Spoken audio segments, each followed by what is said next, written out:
Fala, galera, sou a Alane Oliveira, sou médica, endocrinologista, cirurgião, mas aqui a gente fala sobre saúde e hoje eu trouxe para vocês mais uma vez um parceiro de vida que é João. O João Neto é nutricionista, ele é atleta, ele é o que mais filho, né? Tudo mais, né? Todo mundo tem suas próprias características e fatores dentro da sociedade, né? Mas eu sou nutricionista, especializado em nutrição esportiva e agora terminando neurociência do comportamento.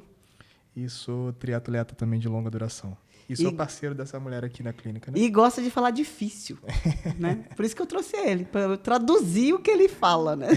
É um prazer estar aqui de novo, mulher. Muito bem. Hoje a gente vai falar sobre suplementos, né? Assim, que é uma dúvida geral. Eu acho que todo mundo quer tomar um suplementozinho, nunca vi isso. E nada mais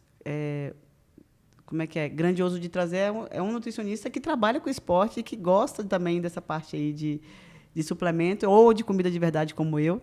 E eu falo que o suplemento é além do alimento. Não sei se você concorda comigo, porque geralmente os pacientes falam, você não vai passar suplemento para mim, não? Eu falei, então, suplemento, tu quer emagrecer e quer comer alguma coisa além do alimento, né? É lógico que tem coisas que a gente consegue passar que não tem calorias ali, que auxiliam em alguma coisa.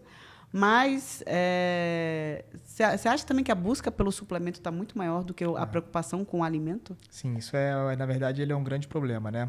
A gente vê bastante até na literatura, sobre o famoso food first, comida primeiro, né?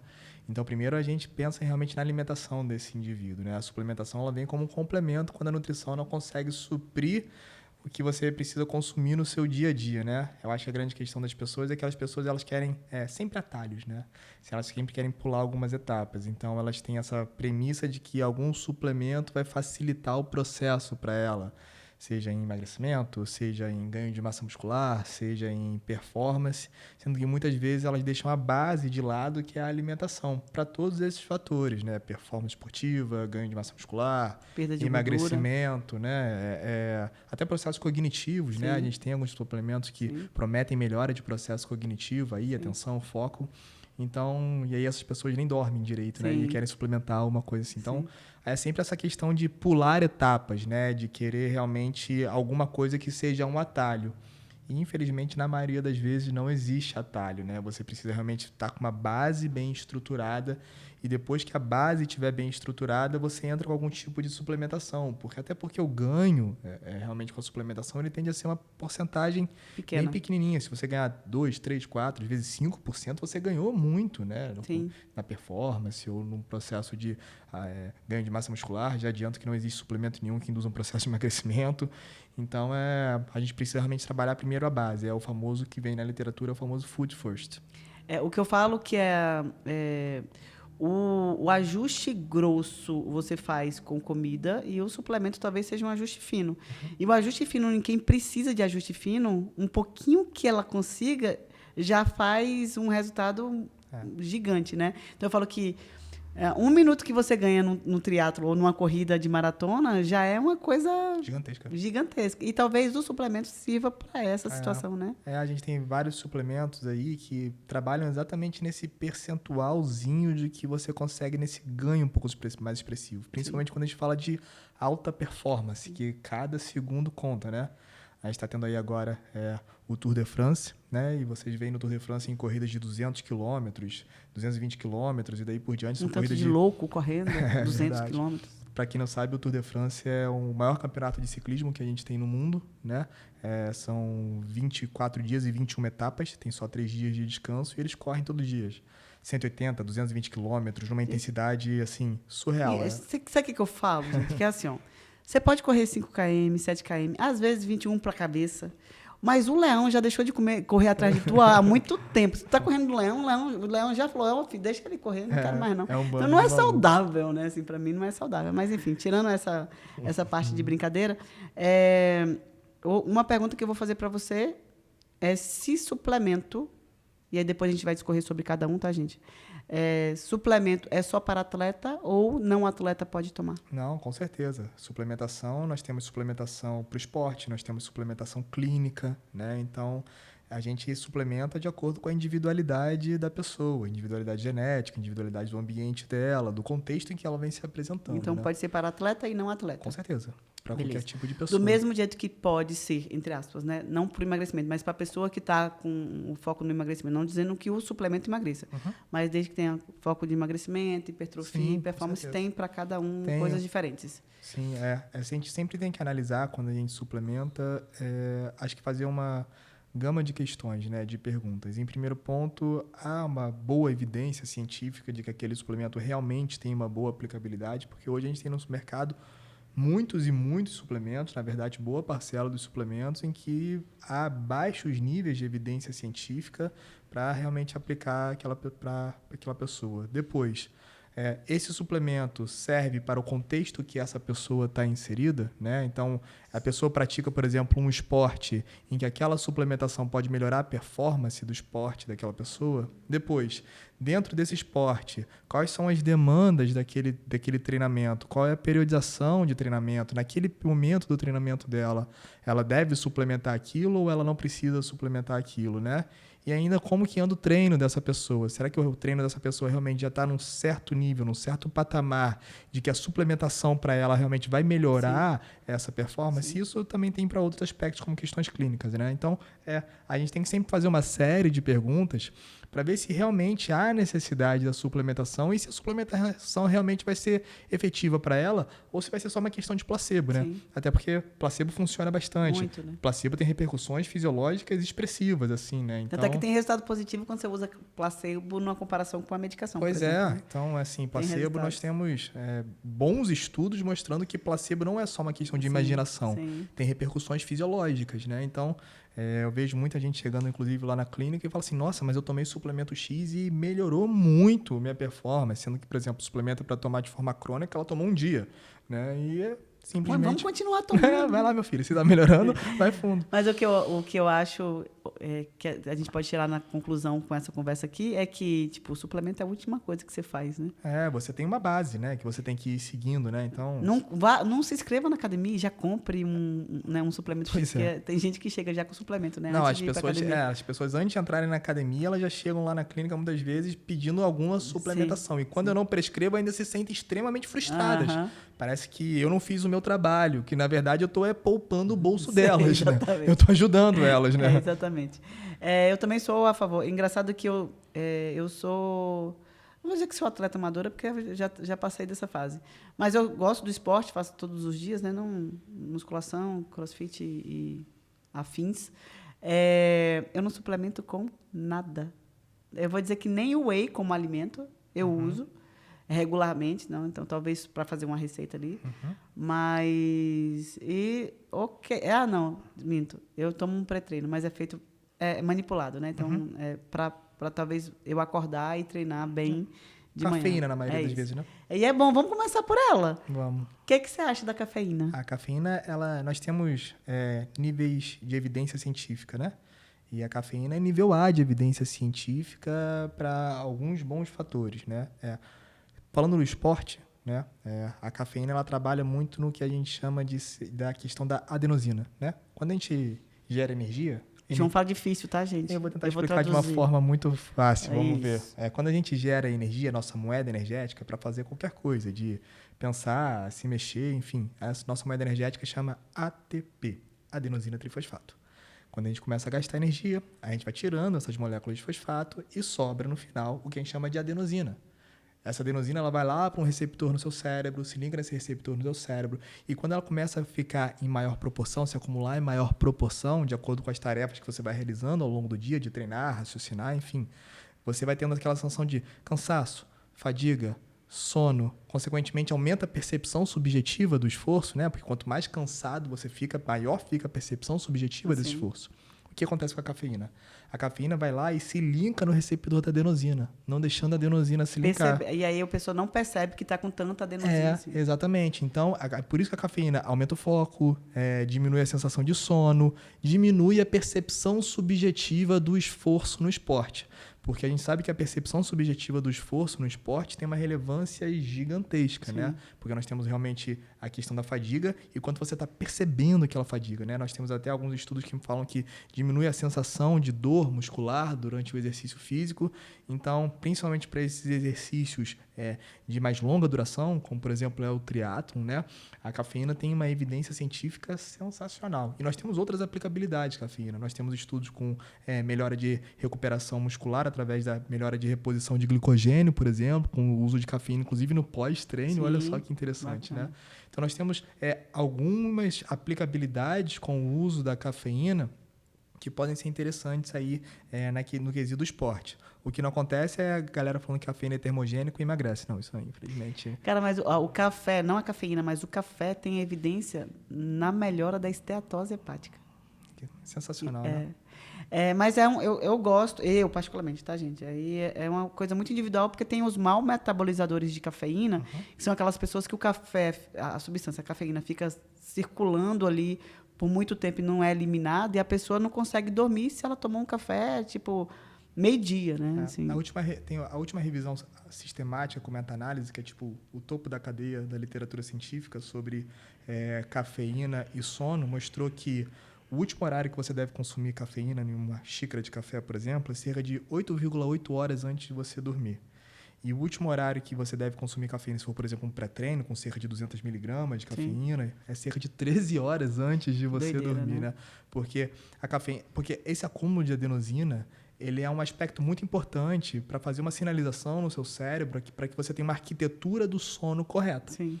Então, quando você trabalha com essa quantidade de cafeína ali, isso atrapalha a arquitetura do teu sono. Porque eu vejo muita gente falando assim, João, mas eu tomo café 8 horas da noite e eu consigo dormir tranquilamente. Sim, você pode até conseguir dormir, mas a arquitetura do teu sono fica comprometida. E com uma arquitetura do sono comprometida, você pode dormir 10 horas, 15 horas. Você vai acordar cansado do mesmo jeito. É que o sono, né, ele faz essa adenosina, né? Vamos dizer que seja...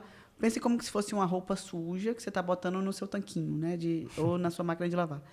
E aí a cafeína, ela finge que está ligada à máquina, mas não está, né? E quando você deita, existe uma lavagem mesmo cerebral de retirada dessa adenosina. É literalmente uma lavagem. Exatamente, né? Como se fosse uma máquina de lavar mesmo. E ela vai tirando essa sujeira, que é a adenosina. E de outros lixos metabólicos também, né? E aí, no outro dia, você acorda sem sujeira, né? Tipo, todo limpa. Se você toma muita cafeína, essa lavagem, digamos assim, ela fica comprometida. É como se você estivesse todo dia limpando essa sala aqui, varrendo essa sala, e você está deixando um acúmulozinho, assim, né? Sim. Eu acho muito interessante a gente até falar de sono, que se eu pudesse botar, Alane, um pilar para performance esportiva, pra tudo, né? performance cognitiva, emagrecimento, hipertrofia, tudo. Se eu pudesse botar um pilar como base, eu colocaria sono. E as pessoas não dão a relevância que o sono precisa para dar a relevância, que precisa para a vida delas. Assim, o ser humano adulto, gente, tem que dormir cerca de 7 a 9 horas por noite, de um sono com uma boa arquitetura. Outro ponto importante em relação ao sono também é que o horário de dormir e o horário de acordar, assim, né? Então, você ter horário para dormir e horário para acordar em horários parecidos em boa parcela dos seus dias, tem uma relevância quase tão importante quanto a quantidade de sono que você tem numa noite, né? Então, a gente chama isso de regulação do ciclo circadiano, que é o relógio biológico. Você educa, né, o seu corpo, né, a dormir e acordar. Eu acordo hoje sem despertador. Isso e durmo sempre. Você vai sentir sono no mesmo horário do dia, mais ou menos, né? Isso aí. Então, a gente falou um pouco sobre a cafeína. Eu vou falar sobre outro queridinho aí, que é a creatina. Eu vou dizer que eu já usei uma época. Lembra que eu falei que eu estava com um desconforto gástrico, que eu não sabia se era da creatina ou se era do... Era da creatina, provavelmente. Era cuscuz, né? Lembra que eu falei do cuscuz? E aí eu tirei a creatina, porque eu esqueci uma época e eu deixei para lá. E com o cuscuz não tenho tanto desconforto assim mais. Né? Assim, eu vi agora, recentemente até, uns estudos mas foram em dosagens maiores, né? É quando a galera fazia aquela dosagem de saturação da creatina. Acima de 20 gramas, né? Em dosagens maiores, de 20 gramas diárias, que tinham realmente... Depois que você me falou, fui pesquisar. Que tinham realmente... Botei uma interrogação na sua cabecinha. Tinham distúrbios gastrointestinais, náusea e diarreia em algumas pessoas. Então, e sabe por que eu perguntei? Eu lembro que eu perguntei para você, porque eu tinha, né, parado de tomar e eu recebi uma paciente com a mesma... E aí eu falei, suspende a creatina, vê se não é dela, assim. Aí ela, eu posso? Eu falei, lógico que pode. Se está te fazendo mal, não é para fazer. Creatina tem uns mitos aí sobre elas, né? Desde não só para o esporte, mas cognição. fortalecimento de músculo, porque teve uns estudos em idosos que não faziam atividade física, que melhorou a parte de musculatura. Vamos falar um pouco sobre creatina, então. A creatina, sim, o que a gente tem de evidência robusta sobre a creatina é o que a gente chama daquele famoso, vamos falar de ATP novamente, né? Ressíntese de ATP, né? Então, quando a gente tem diferentes formas de gerar energia para a gente, diferentes vias metabólicas, né? A creatina ela vai trabalhar numa primeira via energética, que é de uma rápida contração muscular e explosão física, como é, por exemplo, um treino de musculação, um treino de força, né? E aí, ali você tem uma demanda energética muito grande, né? Então, você vai tirando essas moléculas de fosfato, porque a creatina, qual é o efeito dela? Você suplementa ela para encher os estoques de creatina fosfato no teu músculo. E aí, quando você precisa de fornecer esse fosfato para formar novamente ATP, né? A creatina fosfato fornece esse fosfato ali. Deixa eu traduzir, que fica mais fácil. Olha só. O ATP, que é a nossa moeda, ele tem 3 fosfatos, beleza? Isso. Então, de tri, depois ela vira di, depois ela vira mono. Beleza? É assim. Então, você deixa esse fosfato, que é a energia, você dá energia, aí você diminui 1. Esse fosfato, ele fica circulante ali no citoplasma da célula, né? Aí, daqui a pouco, você gasta mais energia, porque não suplementou, não fez nada, você está ainda no triatlo, por exemplo, João. Aí, o outro fosfato cai. E aí, você tem mais 1 só para gastar. Quando termina esse treino, tu não lascou, morreu, porque não tem mais energia para nada, nem para sobreviver. A creatina pega esse fosfato, ou primeiro, segundo, terceiro, qualquer um deles, que está ali solto, mas que tem o seu valor, e devolve. Então, o AMP, ele vira de novo o ADP, de. E o ADP pode virar tri de novo. Então, é como se ele refizesse o seu estoque de energia. É como uma criança que pega o dinheiro e joga assim, a mãe vai lá e pega de volta e, tipo, toma que guarda aí. Aí vai joga de novo, ela toma que... E aí você entende o motivo pelo qual o uso da creatina ele tem que ser crônico. Que a energia é rápida, mas ele precisa ter um carregamento, né? Um estoque, né? Então você precisa que os estoques de creatina fosfato estejam mais altos no teu músculo, né? Então é melhor para quem faz melhor, entre aspas. A creatina é um bom suplemento para quem faz esporte de explosão. Tipo crossfit, músculo, corrida curta distância. MMA, jiu-jitsu, esse tipo de esporte são os que mais se beneficiam com a creatina. Sim. Só que eu bato muito na tecla de que quando a gente pensa em suplementação, a gente não tem que pensar simplesmente no esporte, né? A gente tem que pensar também muitas vezes na sessão de treinamento, né? Então, por exemplo, você pensa um triatleta de longa duração, né? Então, ou um ciclista, né? Um Tour de France, vamos falar para o Tour de France, né?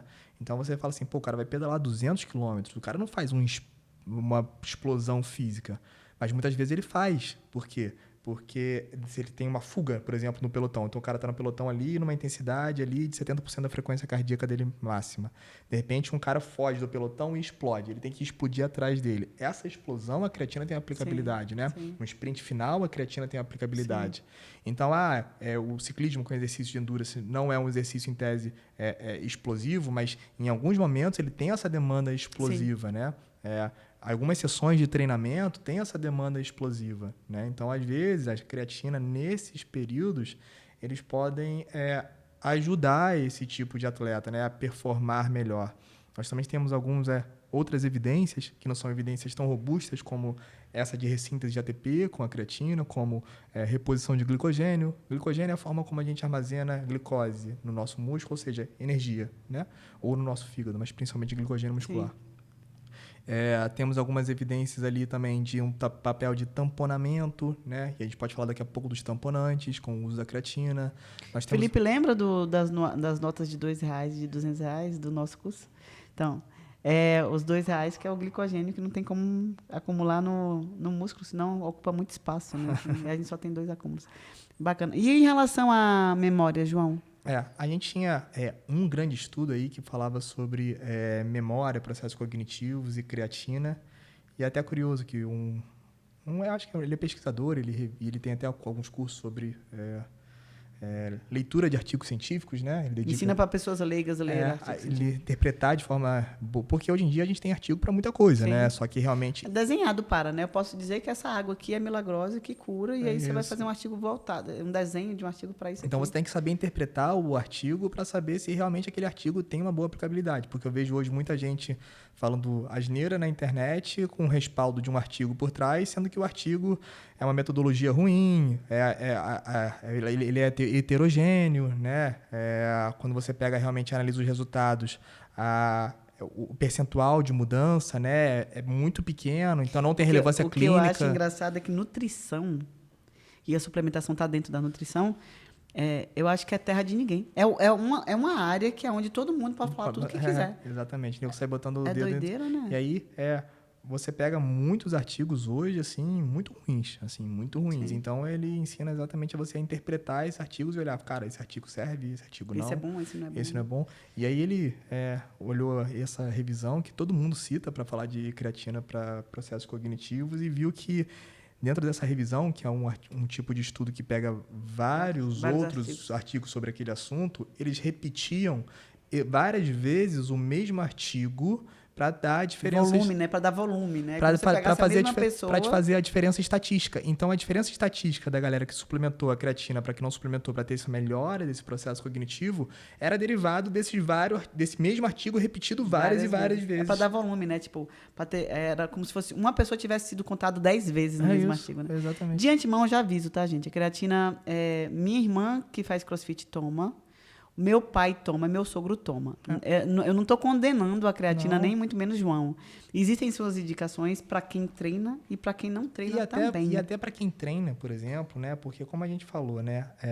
A creatina, ela trabalha principalmente para essa ressíntese de ATP, né? Então, se você treina ali numa intensidade baixa ou você está iniciando na musculação, a creatina não tem praticamente aplicabilidade nenhuma para você. Não vai fazer quase diferença, porque o real ganho de massa muscular com a creatina é derivado de uma melhora do treinamento. Eu falo que se você não tiver progressão de carga ou de intensidade, a creatina não vai fazer nenhuma função, só vai você gastar dinheiro. Então, essa é a principal função. Nós temos alguns outros fatores com a creatina que poderiam... ajudar na proliferação de células satélites, que são importantes nessa questão ali da síntese proteica muscular, né? E alguns outros fatores que poderiam ajudar no processo de hipertrofia muscular. Mas quando a gente pega esses estudos, né, é o seguinte, o treinamento gera esse mesmo processo. E a creatina também gera esse processo. Será que é o treino ou a creatina? Então, esse é o grande fator confundidor da maioria dos estudos com creatina. Será que é o próprio treinamento, ou será que é o treinamento, ou será que é a creatina que está fazendo aquele efeito, né? Então, o que a gente tem de boa evidência no esporte é essa questão da creatina e ressíntese de ATP. Tá. E explosão. Explosão, exatamente. Beleza. Então, falamos da cafeína, da creatina. Eu vou falar de um queridinho meu, tá? E aí, desses aqui que a gente falou, eu tomo até então a cafeína. Depois eu vou dar minha receita. Mentira! Betalanina. Betalanina é outro suplemento de nível de evidência A. A betalanina é um famoso tamponante, né? Quando a gente começa a gerar muita energia, aí a gente começa a aumentar a quantidade de íons de hidrogênio na nossa musculatura, o que gera um processo que a gente chama de acidose muscular, que gera fadiga. Vou explicar. Vamos explicar. Eu traduzo o que João fala, né? Assim, vocês já ouviram falar de estresse oxidativo ou espécime reativa de oxigênio? Radical livre, é isso, não é isso, Joãozinho? Radical livre. E isso, o acúmulo disso faz você envelhecer. Vou dizer mais para o pessoal entender, quer ver? Vai dizer se vocês não vão entender. O Felipe e o William, Zinabre, sabe o que é Zinabre? É isso, é o que a gente tem quando a gente treina muito, a gente faz Zinabre, que é aquela coisinha verde, azul, sei lá, que fica em cima do ferro. É isso que acontece. Enfim. Que é o estresse oxidativo. E aí essa acidose muscular, né, derivada desse acúmulo de íons de hidrogênio na tua musculatura, gera fadiga.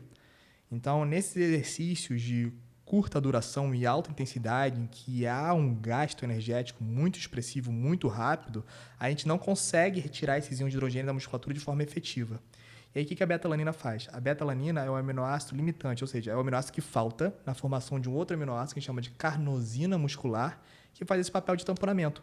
É como se esses íons de hidrogênio fossem chegar, ela tampona essa liberação de íons de hidrogênio na tua musculatura. Não deixa que chegue e forme o zinabre, né? Então, e aí, consequentemente, ela posterga essa tua fadiga. A grande questão da beta-alanina é que, como a creatina, ela tem que ser usada de forma crônica, né? Para que você encha os estoques também de carnosina muscular para que exerça esse papel de tamponamento, né? Porque eu vejo muito beta-alanina em pré-treino, e o principal motivo de beta-alanina em pré-treino é mais um efeito placebo. E não colateral, né? E mais efeito colateral. A beta-alanina ela tem esse efeito colateral, que é um efeito colateral sensorial de parestesia, né? Formigamento, coça aqui, coça... Na hora que eu vejo gente no treino coçando a orelha, eu falo, beta-alanina bateu. Exatamente. E aí, exatamente para essa questão do bateu, né? Que as pessoas, a indústria bota nos pré-treinos, para dar essa sensação de, cara, tomei o pré-treino e bateu. Agora vou treinar. Tô ligadão, porque né? eu tô todo formigando, então o pré-treino bateu. Então é mais uma questão placebo. Sim. E quando eu falei do paciente que falou, nossa, funcionou muito, foi exatamente isso. Ele tomou beta-alanina, sei lá.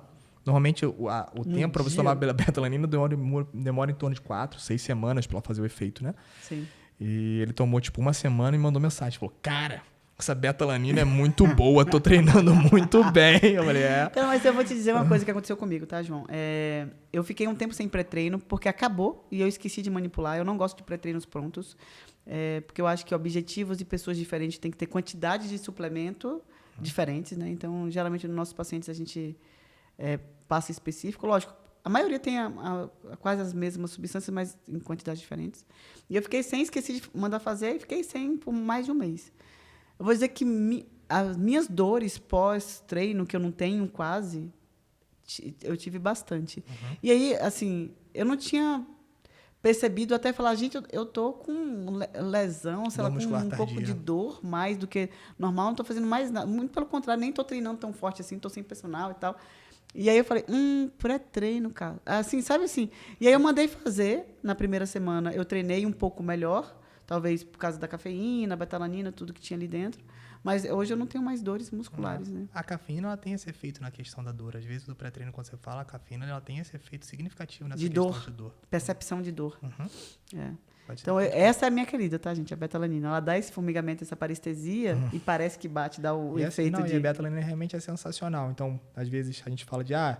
então a beta-alanina serve para exercícios de alta intensidade e curta duração, em torno de, normalmente, a literatura fala de 30 segundos a 10 minutos. Então, um triatleta como você, João, não suplementa beta-alanina. Não.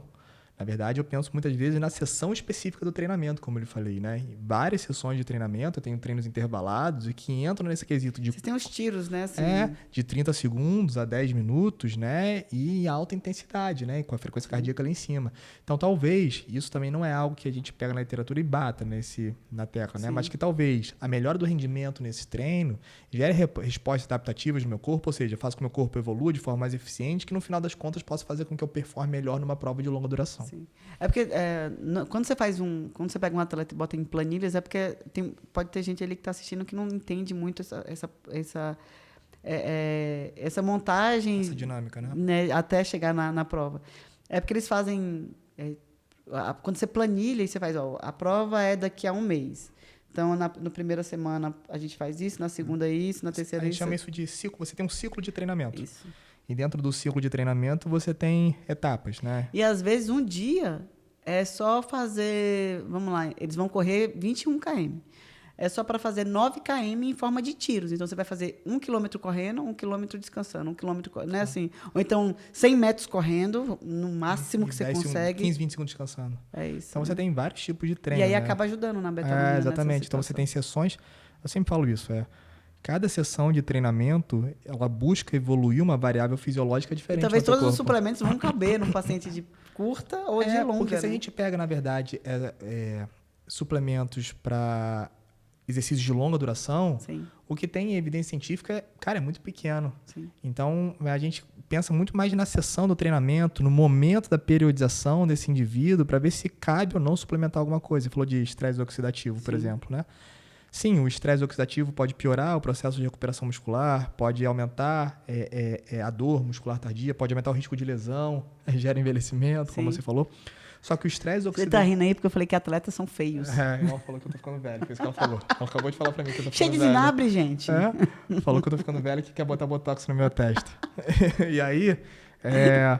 Só que o estresse oxidativo, ele é fundamental para sinalizar para o seu corpo que ele precisa gerar uma adaptação e você evoluir. É como se, vamos dizer, a parte de hipertrofia, eu preciso gerar uma inflamação Isso. para criar um... Eu falo que a gente reforma, que quando essa sala está pequena, a gente precisa crescer. Então, a gente quebra ali e cresce, né? E reforma dá um pouco mais de trabalho. E a inflamação é para falar, ei, tem um problema aqui, vem cá reparar esse problema, né? E aí, quando você, muitas vezes, durante um período de tempo que você está buscando a evolução daquele indivíduo, então na base, no específico, daí por diante, né? Você suplementa antioxidantes, você pode atrapalhar essa resposta adaptativa, você pode atrapalhar o treinamento dele. Eu lembro uma vez que eu falei com o João, se ele queria que eu encomendasse para ele, essa moda de soroterapia que tem, eu nunca aderi a essa moda, né, João? Você sabe disso, assim. A gente faz... Eu tinha suplementos venosos que eu fazia muito pacientes pós-bariátrico e oncológicos. Em alguns casos tem muita aplicabilidade. Que é a indicação. Exatamente. E eu falava assim, João, você quer que eu encomende um para vocês aqui? Vê aqui um que esse aqui é voltado para o esporte. E João assim, Alane, eu como bem. Tudo que eu como, tipo de legumes e verduras, tem aí dentro. Tipo, não preciso, porque né? Porque a gente vê exatamente isso, que a suplementação com antioxidante, ela pode atrapalhar a resposta adaptativa. Mas se você consome o antioxidante in natura, e na comida e daí por diante, em frutas, vegetais, alguns alimentos, até como chocolate, por exemplo, o cacau, ele tem muito antioxidante. Sim. Você não atrapalha essa resposta adaptativa. Sim. Só que você chega, por exemplo, em outro momento desse período de treinamento desse indivíduo, que por exemplo, vamos falar de endurance, que tem o que a gente chama de polimento, que é essa 2 semanas ou semana final, que você quer simplesmente recuperar o atleta e manter o corpo dele ativo, então você treina em certa muito intensidade, lento, né? Mas num volume, né? Muito menor, né? É interessante a suplementação de antioxidante, porque nesse momento ele não tem nada a ganhar. Você não quer evoluir ele, você quer recuperar ele da forma mais efetiva, né? Então, nesse momento, a suplementação de antioxidante ela é bem-vinda. Então, você entende que existem suplementos que, para o mesmo esporte, pode ter momentos que são interessantes e pode ter momentos, inclusive, que podem trazer prejuízo. Entendeu? Então, você vê que não é uma coisa simples, né? Não é uma coisa simples, é uma matemática complexa, na verdade. Então, creatina, cafeína, betalanina... não sei nem se vai dar pra gente fazer todos os suplementos nessa live, mas a gente vai falando algumas coisas. A gente pode dividir essa live, né? A gente pode também falar do que tem mais evidência também, né? Sim. Ou do que tem vou dizer um que eu gosto também, por ser gabaérgico, e a gente vai explicar o que é isso. Eu gosto da taurina. Por incrível que pareça. As pessoas pensam que taurina ela é um... Agita, né? É um estimulante. Acho que é muito associado à questão do Red Bull, dos energéticos, né? E daí por diante. Pode falar o nome de Pode. Né? Quem sabe o Red Bull não patrocina a gente, né? Assim. Só que, na verdade, a taurina não é um estimulante. A taurina ela é a principal questão que nós temos evidência na literatura, ela é ser antioxidante. Né? E gabaérgico, né? Na verdade, ela diminui a agitação que a cafeína dá, por exemplo, né? Assim, ela diminui um pouco do efeito colateral, né? Isso. Para vocês terem noção, a taurina, ela tem esse nome porque ela saiu da bile do touro, né? Então, por isso que é de taurina. Só que ela tem... É um dos aminoácidos mais ricos no leite materno. E aí eu falo, gente, a criança não mama e sai correndo porque está agitado, não, né? Assim, ele mama... E dorme, né? Leite materno eu não sabia. É um dos aminoácidos mais presentes, né, no leite materno. Então, quando eu boto a taurina no pré-treino, né, inclusive tem no meu, não é com a função de ficar muito agitada, mas para diminuir um pouquinho esse efeito ruim da cafeína, né? Existe suplementação de taurina, inclusive, até antes de dormir. Sim, para melhorar essa questão do sono. Então, taurina é outro e a gente veio muito rápido, porque ela também não é uma coisa que tem tantas coisas. Acho que vale a pena a gente falar, talvez, de bicarbonato de sódio. É isso que ia colocar, bicarbonato agora. Porque bicarbonato ficou famoso agora nas redes sociais, porque o pessoal começou a falar que é um suplemento barato, mas que a indústria não quer que você gaste com isso, porque é barato, mas vamos lá. Na verdade, não é bem assim. Realmente, o bicarbonato de sódio é outro suplemento que tem nível A de evidência, né? E ele funciona também como um tamponante, de uma forma um pouquinho diferente do que a betalanina. Uma via diferente, uma via metabólica diferente, né? A gente tem bicarbonato de forma natural no nosso organismo, ele é um tamponante natural do nosso organismo, né? E aí ele causa...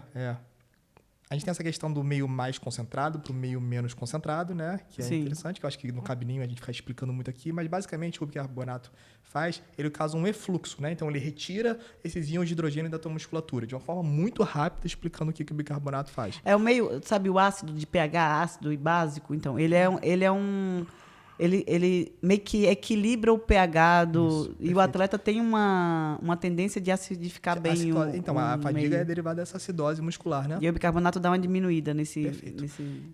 Então sim, o bicarbonato ele serve como tem esse papel tamponante também, né? Inclusive ele não precisa nem ser suplementado de forma crônica, ele pode ser suplementado de forma aguda, ou seja, você pode tomar hoje e ele ter o efeito hoje. A grande questão do bicarbonato é que quem já tomou bicarbonato de sódio deve sentir são os desconfortos gastrointestinais. Então, aquele é usado às vezes para gastrite, né? Que o pessoal bota no... Então, assim, você pega... Tem muito desconforto gastrointestinal. Diarreia, gases, refluxo... Dor, né? Às vezes, no vômito. estômago. Exatamente. Então, e são muito comuns. Nós temos algumas formas de diminuir a incidência, né? Alguns protocolos, consumir com carboidrato, fracionar a dose ao longo do dia, e tomando durante uma semana em menor quantidade. Nós temos alguns protocolos para diminuir a incidência desses desconfortos gastrointestinais, porém são muito comuns. Tanto que até tem uma empresa sueca que chama Maurten, que é uma empresa que elas criaram o hidrogel, né? Para quem não sabe, tem o gelzinho de carboidrato, né? Quem já viu alguém correndo, maratona ou fazendo triatlon, já viu que deve consumir um gel. Aquele gel basicamente tem uma quantidade ali de carboidrato de diferentes fontes, né? Ali para você conseguir... repor, né? Na verdade, nem repor, é poupar. Ah, tá. Beleza. Porque a gente pega a questão a gente tem esse glicogênio muscular, e o glicogênio muscular ele é concentrado numa dosagem muito limitada no nosso músculo, Sim. no nosso fígado. Então, quando a gente consome carboidrato, é como se a gente pegasse carboidrato, absorve, ele vai para a nossa corrente sanguínea, a gente capta de lá, utiliza como energia e dá uma poupada nessa reserva de glicogênio. Sim. Porque se você depletar glicogênio, fadiga. Sim. É quando aquelas pessoas quebram, né? Exatamente, dá quebrada. Então, tem essa empresa sueca que elas pegaram o hidrogênio e o gel de carboidrato e envolveram numa substância que a gente chama de alginato, que é uma substância derivada das algas, porque é muito comum desconforto gastrointestinais com o uso de géis de carboidrato, né? É algo extremamente comum, né? Então, eles botaram em torno dessa célula, dessa substância, do alginato, que ela meio que camufla o carboidrato no teu estômago e ele tem uma passagem direta praticamente para o teu intestino, facilitando essa absorção. E aí, eles usaram essa mesma tecnologia no bicarbonato de sódio, só que é uma tecnologia que só eles têm no mundo, né? É patenteada. É patenteada, perfeito. E só que um potinho de bicarbonato de sódio, assim, para você utilizar uma vez, custa em média 40 a 50 euros. Entendi. Só isso. Só que você pode comprar no mercadinho do Zé ali. Por R$7. É, isso aí. Que, inclusive tem, como é que coisa de lavar roupa também é bicarbonato, né? Tem um alvejante que é tudo bicarbonato que dá certo. Muito bem, então a gente falou do bicarbonato, que é um bom é um bom suplemento, só tem que ter cuidado com essa questão dos efeitos colaterais gastrointestinais, que são muito comuns. Beleza. Eu vou falar de um queridinho de todo mundo, que para mim não, que a João até falou aqui antes da gente começar, que para mim não é suplemento, para mim é um alimento, que é o whey protein. Então, a gente tem essa classe das proteínas em pó, no geral, né? E nós temos... O whey é do soro do leite, tá? Do soro porque do leite, as pessoas acham que tudo é whey, né? O whey são as proteínas em pós. O whey é uma das proteínas em pós, que é do soro do leite. Eles pegam o soro do leite... Tem da proteína animal, tem da ervilha, tem da arroz. Tem de grão de bico, tem de soja, então tem até a albumina, né? Que é do ovo. A albumina antigamente era muito famoso, mas fazia a galera ter alguns flatos, né? Um pouco mais exacerbado. Mas o whey protein, as proteínas em pó, servem exatamente para completar aportes proteicos, né? Então a gente pode falar que ele é um alimento em vez de um suplemento? Pode. Mas se bem que ele pode suplementar alguém que não consiga chegar na quantidade de proteína do dia. O que a gente busca é exatamente isso. Você não consegue bater essa ingestão proteica diária, é uma praticidade. Às vezes está no meio da tarde, numa correria, eu preciso ter uma ingestão proteica ali, eu vou comer 100 gramas de frango ou vou tomar uma dose de 30 gramas de whey protein? Sim. É o que eu falo com as pessoas, que assim, a grande dúvida de alguns pacientes que estão no consultório e querem emagrecer é falar, será que ele vai me engordar ou vai emagrecer? Ele fala, não vai fazer nada, nem engordar nem emagrecer. Até porque a proteína é o último macronutriente que vai virar gordura no teu corpo. Sim, e eu falo, João, que é assim, gente, eu vou dizer um exemplo meu, porque aí fica mais fácil de ter a empatia, né? O paciente, ele consegue entender. Eu falo, quando eu tô com paladar doce, eu bato whey com banana. Quando eu tô com paladar salgado, eu como 3, 4 ovos. Entendeu? Com um pedaço de aipim, com tapioca ou com cuscuz, porque é cultural meu, tá? Não é porque, pão, você não come pão, eu não como, porque eu prefiro a tapioca, e, enfim. Isso é um papo para outra coisa. Mas é o paladar. Então, meu paladar, ou nessa situação onde o whey, eu consigo pegar uma dosezinha, botar dentro da minha bolsa, e não vai perder, tipo, banana que tu bota dentro da bolsa, e daqui a pouco vira mingau de banana dentro da sua bolsa. Né? Ajusta nessa questão do paladar doce, para fazer receitinhas, tem 300 milhões de receitas hoje na internet com whey protein. Outro dia eu vi o que eu vi as pessoas fazendo com whey protein que eu fiquei chocado. Não sei, mas a cada hora... Chocolate quente. Cada hora o nego faz uma coisa diferente com whey protein, mete whey protein em tudo. Então, mas a gente tem outras fontes de proteína em pó que servem exatamente só para isso, para bater esse aporte proteico. Então, às vezes, pega um indivíduo vegano, né? Às vezes pega um idoso, né? Que não consegue mais ter aquele consumo. E às vezes pega uma pessoa que precisa de praticidade. Enfim, pega uma mulher que não consegue comer a quantidade de proteína que ela precisa. Bastante, né? E tem bastante isso. Então, existem N casos e aplicabilidades que o whey protein vai se encaixar como ele pode ser um suplemento ou um alimento. Como outras fontes de proteínas em pó, né? Que vão se encaixar para que a gente consiga realmente ter esse aporte proteico que é necessário aí diariamente. Beleza. Eu vou falar dos vasodilatadores em geral, o que eu vejo muito no consultório. Eu vou dizer alguns, tá, João? Aí tu vai me falando. Eu vou falar todos que eu vejo no consultório, né? E o Embina é um dos. A arginina, que é um aminoácido que pode ser em formatos de várias coisas, né? Pode ser o AKG, né? Que é glutarato, né? Pode ser a beterraba. Nitrato, né? Que é o nitrato, que é rico na beterraba, né? Assim. Deixa eu ver mais de vasodilatador que eu conheço. O pessoal até usa o próprio tadalafila, né? Tem citrulina também. Tem a citrulina. Como vasodilatadores, né? Assim, o que você acha desses aí? A gente tem sempre níveis de evidência científica, né? O João gosta de um artigo científico, né? O João fala informal pra galera, entendeu? Mas eu acho que a gente tem que bater nessa tecla de que pra gente entender que, assim, não é que... Você não pode criar um suplemento da sua cabeça e botar, né? Tem que ter não uma é que não evidência. tenha, assim, não funciona. A gente não pode, muitas vezes, nem afirmar que funciona, nem que não funciona. Sim. Parece óbvio, mas tem que provar aqui, né? Muitas vezes a gente precisa de mais estudos para provar aquilo, né? Sim. Então, assim, por exemplo, o nível de evidência de... Por exemplo, os principais vasodilatadores que a gente tem em forma de suplementação, né? Arginina, citrulina e nitrato. Esses são os principais vasodilatadores, né? E os níveis de evidência para arginina e citrulina, eles são um pouco mais baixos ainda para arginina, porque a arginina realmente... Porque quando a gente pensa em vasodilatador, a gente pensa em aumentar esse gás que a gente chama de óxido nítrico, né? Muitas vezes a gente vê aqueles suplementos com NO, né? Então você pensa que você está suplementando o óxido nítrico. Não tem como você suplementar um gás, né? Então você... Esse gás ele faz um aumento, uma dilatação no vaso, né? Perfeito. E aí essa vasodilatação derivada do óxido nítrico pode gerar vários fatores muito interessantes, que até para questões clínicas, sim, de infarto, aumento de pressão arterial, sim, hipertensão e daí por diante, e também para questões no esporte, como diminuição do custo energético para geração de ATP, né? Então você diminui. Vocês entenderam? Você gasta menos para gerar energia. Mas eu falo que sabe o que é o vasodilatador, que para mim é o que eu consigo passar para o paciente para ele entender muito bem. Eu consigo aumentar a manilha para chegar mais oxigênio onde você vai usar. E aí, o que eu falo da arginina, não sei se você vai concordar comigo.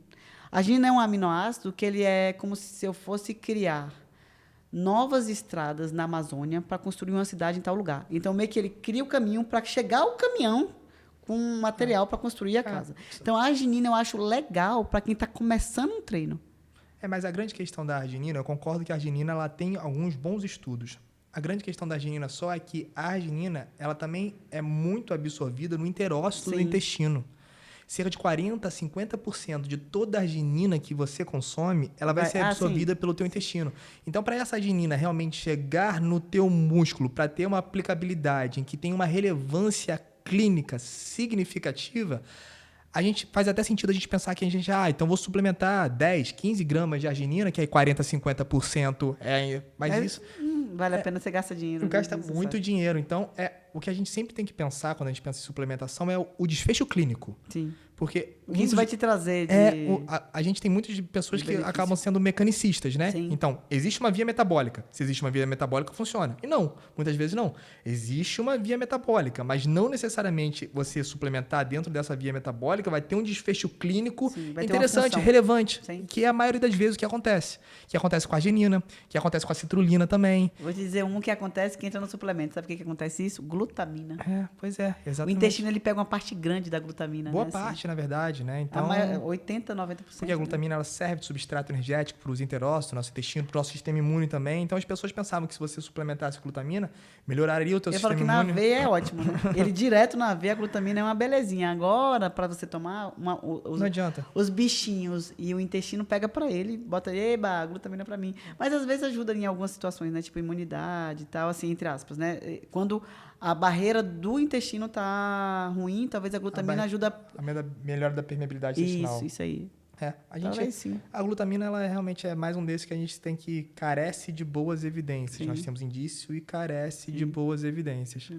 Eu gosto, e aí sobre esses vasodilatadores, o que tem evidência boa... Nitrito. É o nitrato aí da beterraba. Nitrito nitrito é a conversão. Nitrato, nitrito, óxido nítrico. Né? Aí. E aí o nitrato tem uma boa evidência. A beterraba entra aí, né? Entra aí, exatamente. E aí eu vou te falar um pouquinho, que vai virar uma polêmica, mas as pessoas que usam a tadalafila como se fosse pré-treino, eu vou dizer o que acontece. A tadalafila é um venodilatador, principalmente pulmonar. As veias pulmonares, eu falo com as pessoas para entender que a única exceção da regra é onde é um dos únicos veias que carregam sangue com oxigênio. Quem leva sangue com oxigênio sempre é a artéria. Então, a veia, ela traz o sangue sem oxigênio. E a veia pulmonar é a única que sai com oxigênio do pulmão. E a tadalafila, ou sildenafila, qualquer um desses, eles acabam fazendo uma venodilatação pulmonar para quem tinha hipertensão pulmonar. Esse era o objetivo. Na situação de treino, ela não tem um fator tão importante para o treino. Assim, talvez, se você for pensar esporte aquático, que você faz muita apneia, enfim.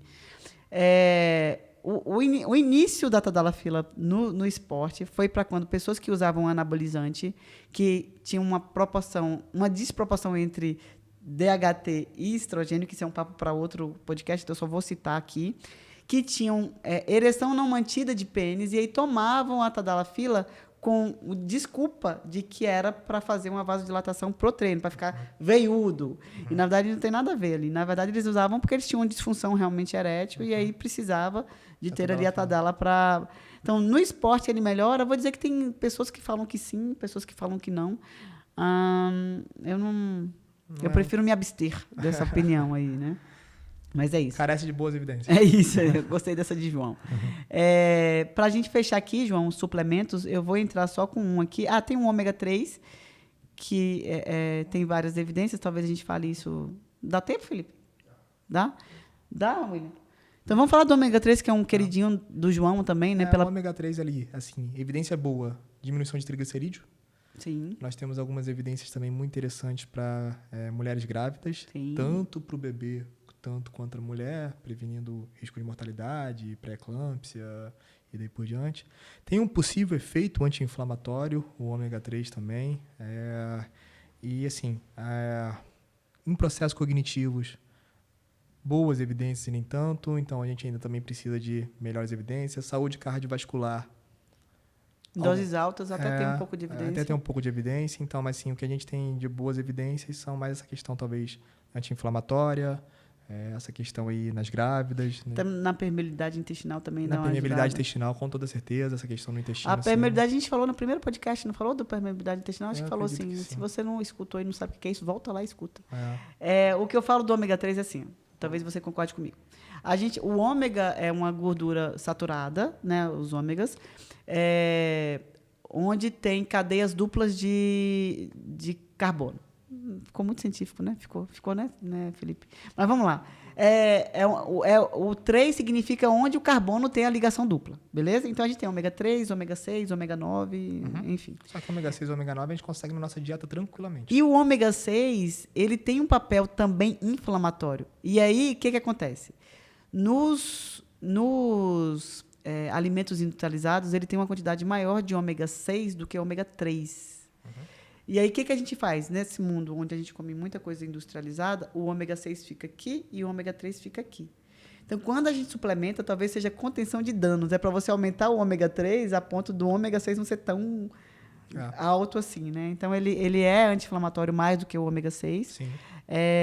Mas eu gosto quando o paciente chega lá muito inflamada, só para dar uma equilibrada nesses... O ômega 3 ele tem esse perfil anti-inflamatório assim também. Sim. Então é um queridinho do João. João gosta. Eu gosto bastante do ômega 3 ali. E a gente tem um efeito colateral ruim, que é até uma dica para vocês, que às vezes as pessoas ficam tendo eructação, que é um arroto de gosto de peixe. Eu brinco que é conversar com peixe. É isso, fica conversando com peixe, né?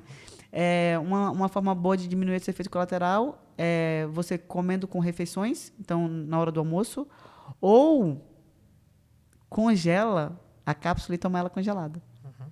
É uma das opções, né? Mas tem um que é o óleo de crio, que é um ômega 3 bom, é lógico que é mais caro, porque o crio é tão pequenininho para fazer um óleo dele, é uma belezinha, né? Que tem aí na farmácia, até com astaxantina, que é um antioxidante bom também, que é aquele pigmento rosa, roxo, né? Rosa. E o óleo de crio até fica meio rosado, né? Por causa disso. Que é uma boa opção e não dá o cheiro a eructação com gosto de... Você não conversa com peixe, você vai conversar com crio. Olha que bonitinho. O crio é aqueles bichinhos que a baleia come, né? São vários pequenininhos, assim. Vamos lá. E aí a gente tem as substâncias. Vamos lá para o final, porque tem vários outros, tá? A gente fez um apanhado aqui do que a gente escuta mais, do que a gente prescreve mais também, né? Vou dizer que tem algumas substâncias antioxidantes aí no universo dos pacientes, que eles chegam com a lista de antioxidantes que eles tomam. Eu falo, isso é tudo bom, mas tu deixou seu rim na farmácia de manipulação, porque aí agora tu vai ficar sem um rim, né, minha filha?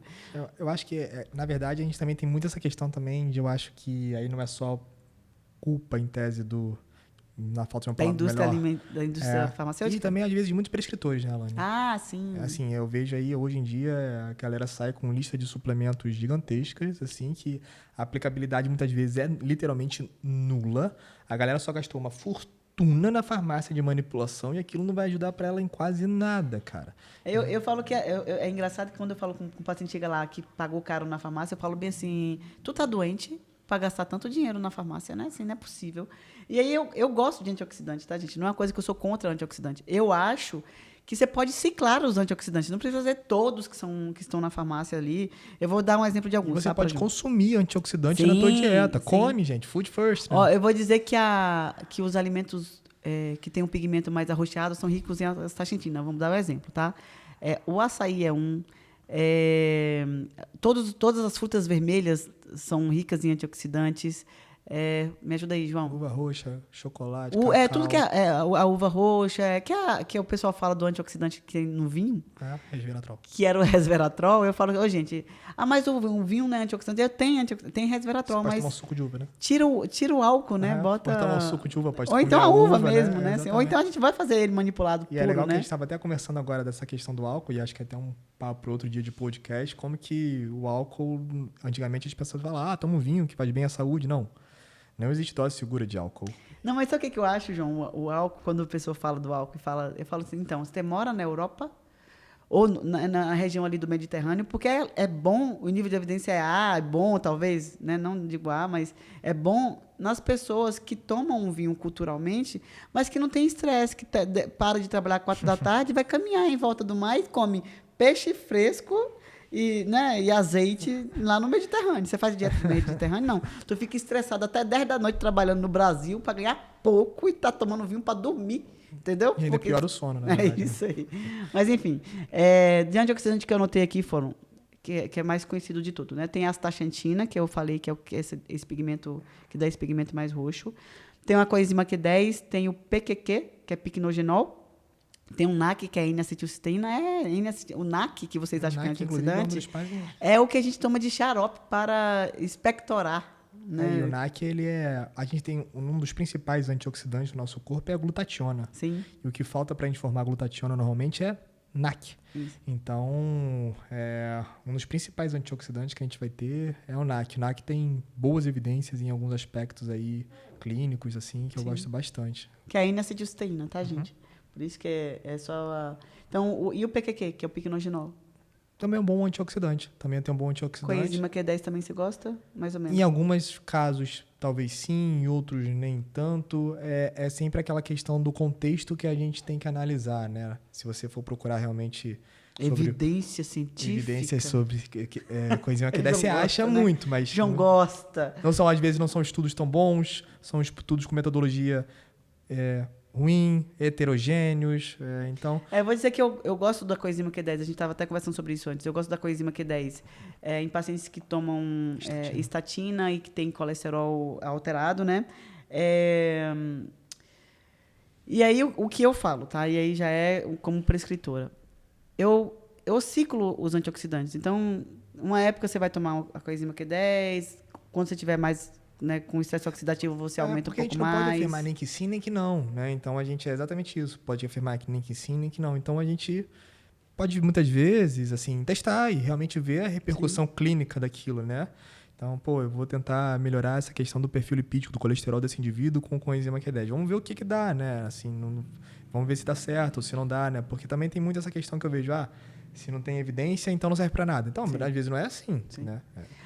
E tem algumas vitaminas também, né, João, que são antioxidantes, que em conjunto, né? A vitamina C com a vitamina E, elas são potenciais antioxidantes. Tanto é que o pessoal passa na pele, né? Tem a vitamina C de pele que diminui o envelhecimento. Tu tá precisando, hein, João? Tô precisando mesmo.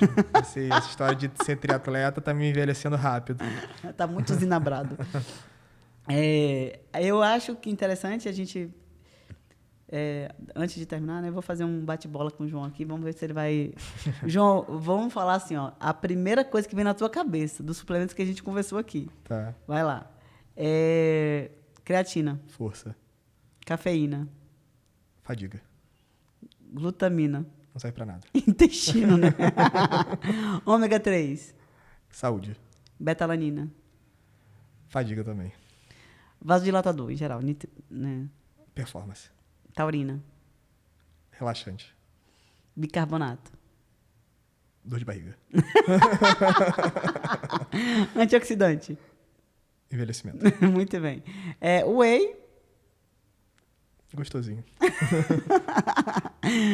Eu tenho um aqui para te falar, aqui pra gente fechar com chave de ouro. Esse daqui, você fala o que você acha de palavra, só uma palavra, e depois a gente discorre sobre ele, porque a gente não falou sobre ele. Vai ser uma surpresa. Eu nem falei com você sobre ele.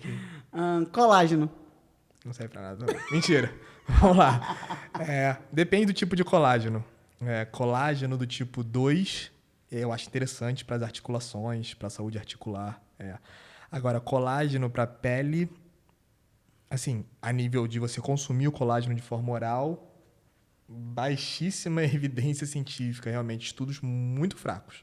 Eu vou dizer uma coisa do colágeno, tá? O primeiro congresso de nutrologia que eu fui, tinha uma banca, que era uma mesa, sobre o colágeno. E era uma cientista do Sul e tal, e ela tem uma especialidade boa em fitoterapia e tal, enfim. Ela condenou o colágeno. Ela falou, colágeno não serve para nada. E eu entendi totalmente o que ela fala, porque é o que eu acho também, tá? O colágeno é uma proteína. Então, proteínas são conjuntos de aminoácidos. No curso também eu falo que são tijolinhos, né? Você junta um tijolinho no outro e vira um cordão de tijolos, né? Aquela primeira camada da construção. Então, são 3 aminoácidos juntos que formam. Só que essa proteína que chama colágeno. Quando chega no intestino, o colágeno ele é quebrado, porque você não consegue botar para dentro do intestino essa proteína grande que é o colágeno. Então, você quebra na prolina, na lisina, na hidroxiprolina, e ela vai ser absorvida nesses pequenos tijolos. Se dentro do corpo ele vai virar colágeno de novo, só Deus sabe. Eu só sei que meu marido falou uma coisa para mim, que eu dei vontade de dar um tapa na cara dele, mas mentira. Mas eu fiquei puta que ele falou assim, meu amor, uma coisa que você não produz mais, colágeno. Aí eu, tu também não, né, meu amor? Né? Nós estamos velhos juntos, né? A gente realmente vai diminuindo essa produção de colágeno ao longo da vida, mas é o que você falou.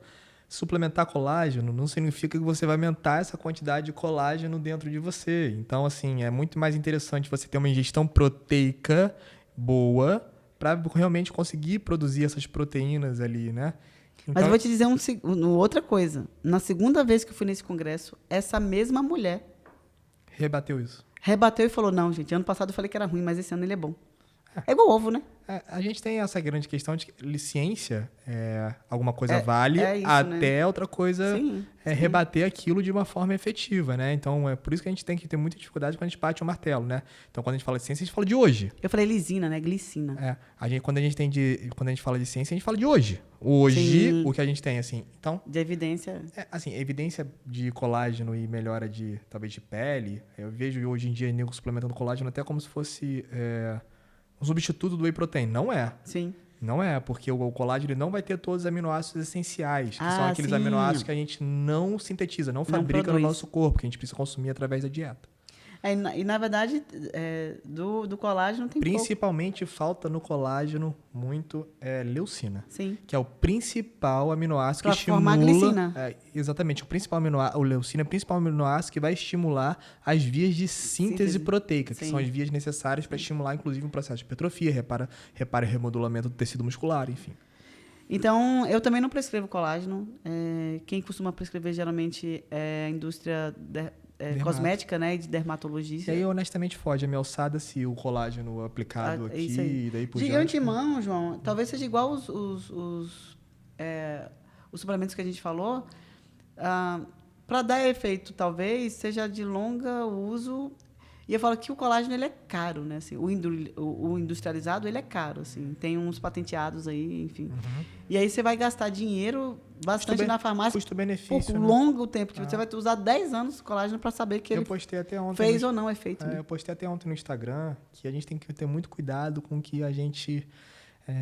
com essas influências que são exercidas aí nas redes sociais por pessoas que muitas vezes estão recebendo para falar propaganda daquilo. Então, eu postei, por exemplo, sobre... No exercício de endurance, a gente tem muita essa reposição de eletrólito, né? De sódio, magnésio, daí por diante, que a gente perde muito no suor, Sim. né?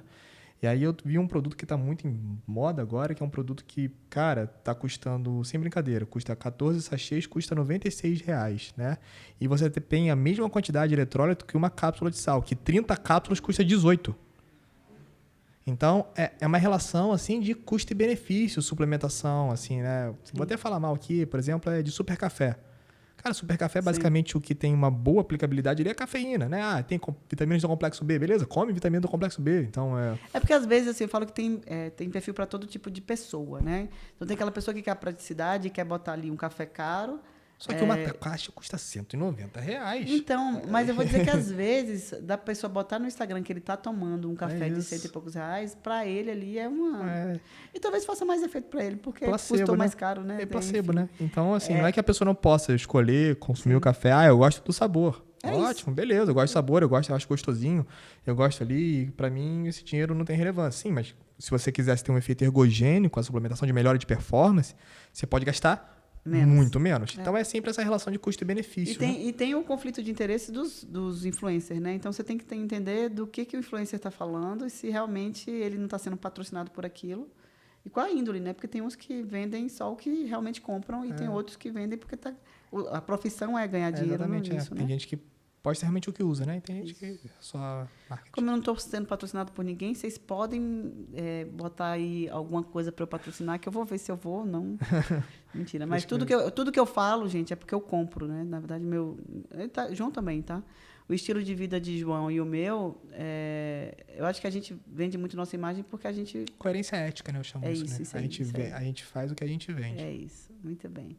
Algum outro suplemento, João, que você acha que ficou fora? Tem suplementos de carboidratos, que eu expliquei um pouquinho aqui rapidamente sobre a questão de gel de carboidrato, eu acho importante, de eletrólito que para mim é o suplemento, porque é além do alimento, mas não é para emagrecimento, tá? Tem uma função para performance esportiva. Muito importante, na verdade. Até para você conseguir concluir uma prova, mas para as pessoas entenderem que não é um suplemento de academia, de musculação, de crossfit, não.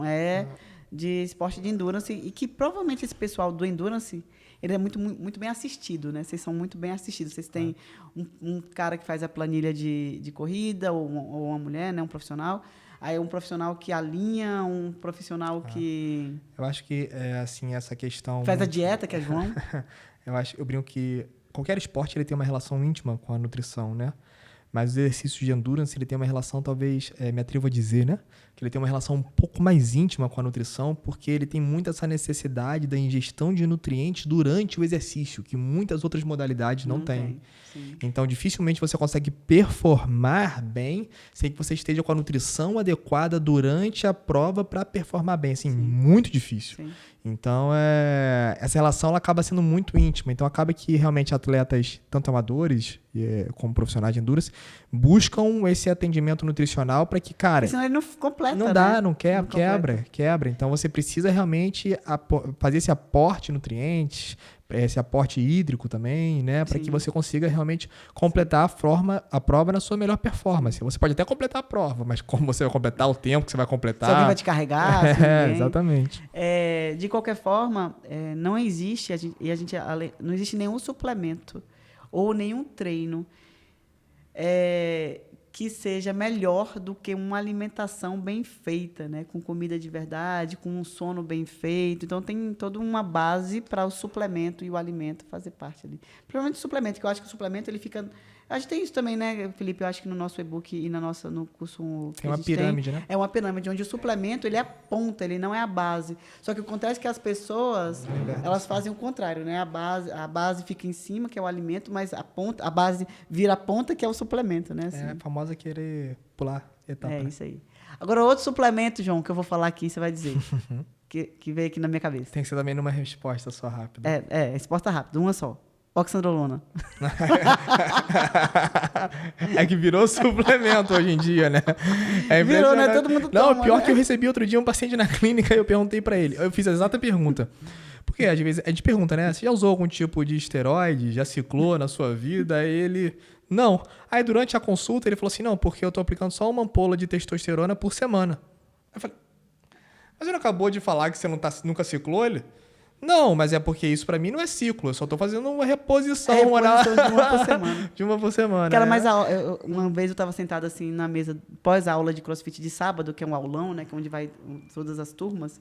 E uma menina falando que ela tava tomando uma dose alta, tipo 20 miligramas pra mulher, pra mim é super alto, muito alto. de oxandrolona. Aí eu... E por eu tô que tomando que tu tá... 20 gramas de oxandrolona. Aí eu falei, por que tu tá tomando isso? Pra quê? Aí ela... Aí eu falei, então, mulher, deixa eu te falar um negócio, não tá adiantando não, viu? Se eu fosse tu, eu já parava, porque na verdade... Gostei da tua barba. Como é que ela tá bonita hoje? Onde que você fez tua barba? Na verdade, eu falei, cara, não tá adiantando, porque não é assim que é feito, né? Não é um suplemento, é um anabolizante. Na verdade, anabolizante tudo que constrói alguma coisa, né? Pode ser músculo ou gordura. E a oxandrolona, por exemplo, na mulher, ela faz muita gordura visceral, né? Enfim, é um papo para outro podcast, né? Sobre anabolizante. Mas não é um suplemento, tá, gente? Não bota aí na sua listinha de suplementos. Está tendo uma banalização do uso de esteroides, que é uma coisa impressionante, né? E aí parece que as pessoas começam só a acreditar que elas só conseguem atingir determinada composição corporal com o uso de esteroides. É cada vez mais. E assim, e as pessoas exatamente assim, não, eu quero botar o shape, então fui no médico tal e me prescreveu 3 ampolas de Durateston e 60 mg de oxandrolona por dia. Eu falo, cara... Você tá treinando como? Não, só 3 vezes por semana. Você dorme? Você come como? Não... eu treino só 3 vezes por semana, mas tô tomando isso daí. Tô tomando 3 ampolas de Durateston por semana, 60 mg de oxandrolona, de vez em quando eu faço um stanozinho só de leve, só pra ficar de boa. Tipo assim, lesão vai ter com certeza, né, filho? Mas beleza, é isso que a gente tinha de suplementos. Mais alguma coisa a acrescentar? Acho que não. Acho que esse ponto que a gente tem que acrescentar, que a gente bateu no início do podcast de Food First, cara. Come primeiro e depois... faz a base, assim, treina bem, come primeiro, dorme bem, se hidrata, mano. Cara, as pessoas não se hidratam. As pessoas não se hidratam. É engraçado que a pessoa fala bem assim, essa semana veio uma paciente que veio em mim, na terça? Não. Acho que foi na terça que ela falou bem assim, eu fui no João já veio trazer os exames, né? Fala pra mim mais ou menos a base de água mesmo, porque o João me deu um valor... Aí eu fiz o cálculo, né? Aí eu falei, cara, vai ser aí de 2 litros e 800 a 3 e pouco, né? Que aí eu botei o 0,3 e 0,4. Aí a pessoa, tipo, pô, mas é isso tudo mesmo? Eu falei, então, o problema não é a água, é porque é por quilo. O problema é ter o quilo, entendeu? Se tu quiser beber menos água, perde peso, porque eu tenho que tomar 2,5 litros. Cara, se eu falo isso, eu já tinha sido processado há muito tempo. Gente, mas o problema é a água ou é o quilo? Porque se é ml por quilo, o problema é o que você tá bebendo muita água, emagrece, fica. Aí tu bebe menos água, né? Assim. E a água também ajuda tu não confundir se você tá com sede ou com fome, né? Enfim. Mas é realmente fazer a base direito para depois suplementar. Exatamente. Se você, principalmente aquela pessoa que está começando, eu acho que o suplemento não é para você nesse momento. Faz a base certa, treina direito, não pensa não só no anabolizante, mas também no suplemento naquele momento, não vai te ajudar muito.